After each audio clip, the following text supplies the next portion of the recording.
केपी ओलीकै गढ झापाबाट बालेनको चुनावी प्रहार। बालेन भन्छन् ओलीलाई नहराई चुनाव जित्नुको के मजा। केपी ओलीकै निर्वाचन क्षेत्र झापाबाट चुनाव लड्ने बालेन शाहको चुनावी चाहना झनै थप स्पष्ट बन्दै गएको छ।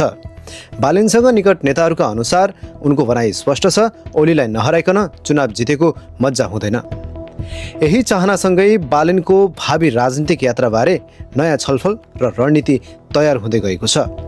रासोपा सभापति रवि लामिछाने र बालेन शाहबीच कमलपोखरीमा असीम शाहको कार्यालयमा करिब 7 घण्टा लामो गोप्य छलफल भएको थियो। छलफलपछि दुवै नेता एउटै गाडीमा बाहिरको दृश्यले नेपाली राजनीतिलाई झनै रोचक बनाइदिएको छ। स्रोतका अनुसार छलफलमा बालेनलाई भावी प्रधानमन्त्रीको रूपमा अघि सार्ने समझदारी नजिक पुगेको बताइन्छ। यसअनुसार आगामी चुनावमा बालेन उम्मेद्वार हुने, रविले 5 वर्ष समर्थन दिने, अर्को चुनावमा बालेनले रविलाई साथ दिने आपसी समझदारी भएको छ। अब प्रश्न देशभरिबाट उठ्न थालेको छ कि बालेन साँच्चै झापाबाट ओली विरुद्ध उत्रिन्छन् त? यदि उत्रियो भने कसले मार्ला त बाजी? र को बन्ने छ देशको नयाँ प्रधानमन्त्री? तपाईको विचार भने कमेन्टमा लेख्नुहोस्। कसलाई देख्न चाहनुहुन्छ भावी प्रधानमन्त्रीको रूपमा?